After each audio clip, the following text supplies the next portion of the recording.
Doctor గారు, చలికాలంలో కీళ్ళ నొప్పుల సమస్య తగ్గడానికి ఒక చక్కటి ఔషధం తయారు చేద్దామన్నారుగా, ఎలాగో చెప్తారా? అలాగేనమ్మా. తయారు చేయడానికి ముందుగా మనం ఇందులో వాడేటువంటి మూలికల పేర్లు ఒకసారి చెప్పేసేయండి. తప్పకుండా.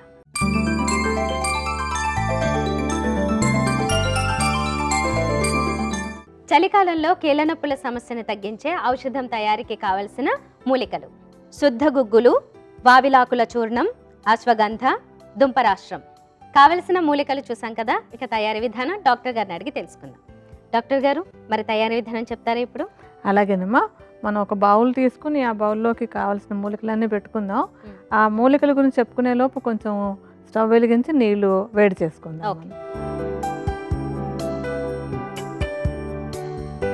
ఇందులో ఒక గ్లాస్ నీరు పోద్దాం.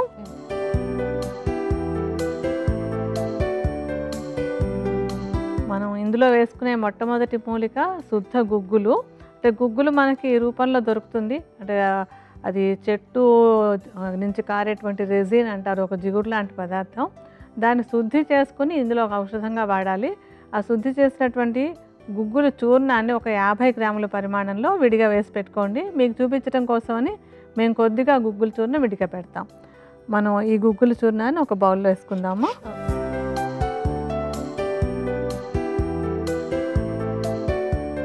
తర్వాతది వావిలాకులు. వావిలాకులు కూడా ఈ కీళ్ళ నొప్పులు తగ్గించడానికి చాలా చక్కగా ఉపయోగపడతాయి. వావిలాకుల్ని ఎండబెట్టి చూర్ణంలాగా చేసేసుకోవాలి. ఈ చూర్ణం కూడా 50 గ్రాములు తీసుకోవాలి. మనం కూడా ఇందాక వేసుకున్నట్టుగానే గుగ్గులతో సమానంగా ఈ చూర్ణం వేద్దామా. తర్వాతది దుంపరాష్ట్రం అంటారు మనకి తెలుగులో చెప్పేటప్పుడు. దీన్ని రాస్న అంటాం సంస్కృతంలో, ఆయుర్వేద పరిభాషలో మాట్లాడేటప్పుడు. ఈ రాస్న అనేది కీళ్ళ నొప్పులు తగ్గించుకోవడానికి చాలా చక్కగా ఉపయోగపడేటువంటి మంచి మూలిక. దీని మీద బోల్డని పరిశోధనలు అవి కూడా జరిగాయి. జాయింట్కి పెయిన్స్కి ఎంత బాగా తగ్గిస్తుంది ఈ మూలిక అనే అంశం మీద. ఈ దుంపరాష్ట్రం చూర్ణాన్ని కూడా ఒక 50 గ్రాముల పరిమాణంలో కలుపుకుందాం. మనం ఇందాక వేసినట్టుగానే సమానంగా వేసుకుందాం అన్నీని.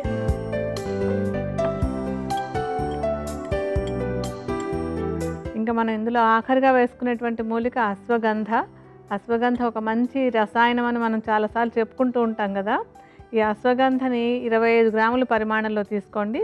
ఇది జాయింట్ హెల్త్ బాగుండడానికి, జాయింట్లో ఉండేటువంటి కొత్త కణాలన్నీ ఉత్పత్తి అవ్వడానికి చక్కగా ఉపయోగపడుతుంది. అశ్వగంధ మీరు 25 గ్రాములు వేసుకోండి. మేము మీకు చూపించడానికి కొద్దిగా వేసుకుంటాం. మనం ఇందాక వేసుకునే వాటిలో సగం పరిమాణంలో వేసుకుందాం. చూర్ణాలన్నీ బాగా కలిపేసుకుందాం ఇప్పుడు.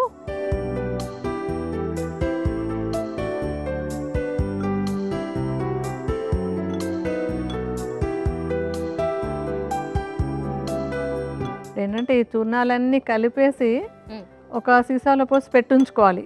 అయితే కషాయాన్ని ఎప్పటికప్పుడు కాచుకోవాలన్నమాట. మనకు కూడా నీళ్లు కాగి రెడీ అయ్యాయి కదా. ఇందులో ఒక పెద్ద చెంచాడు చూర్ణాన్ని వేసి కాచుకుందాం. సన్నటి మంట మీద నెమ్మదిగా కాచుకోవాలి. ఇలా వేసుకున్నాక మామూలుగా మనకి గుర్తుంటుంది కదా, కషాయాలన్నీ కూడా మనం 4వ వంతు నీరు మిగిలే వరకు ఎగిరించుకుంటాం. అది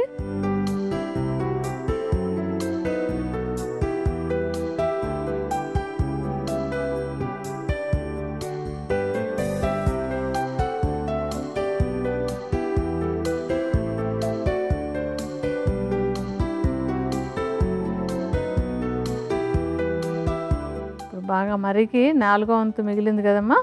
ఇప్పుడు ఇంకా మనకి ఔషధం రెడీ అయినట్టే. స్టవ్ ఆపేసి దాన్ని వడపోసేసుకుందాం.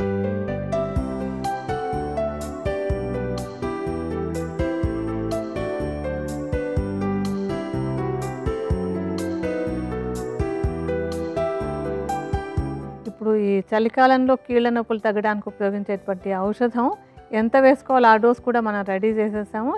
ఈ ఔషధం రెడీ అయిపోయినట్టేనమాట. ఓకే, మరి ఏ విధంగా ఎప్పుడెప్పుడు తీసుకోవాలో కూడా చెప్తారా? ఇప్పుడు ఏంటంటే మనం పౌడర్ ఎప్పుడు రెడీగా ఉంచేసుకోవాలి. దీన్ని కషాయం ఎప్పటికప్పుడు తయారు చేసుకోవాలి. ఇలా తయారు చేసుకున్న ఈ కషాయం 30 నుంచి 40 మిల్లీలీటర్ల పరిమాణంలో ఈ చలికాలంలో ఉదయం ఒకసారి, సాయంత్రం ఒకసారి కనుక రోజు తీసుకుంటూ ఉన్నట్టయితే ఈ కీళ్ళ నొప్పుల సమస్యని తేలిగ్గా తగ్గించుకోవచ్చు.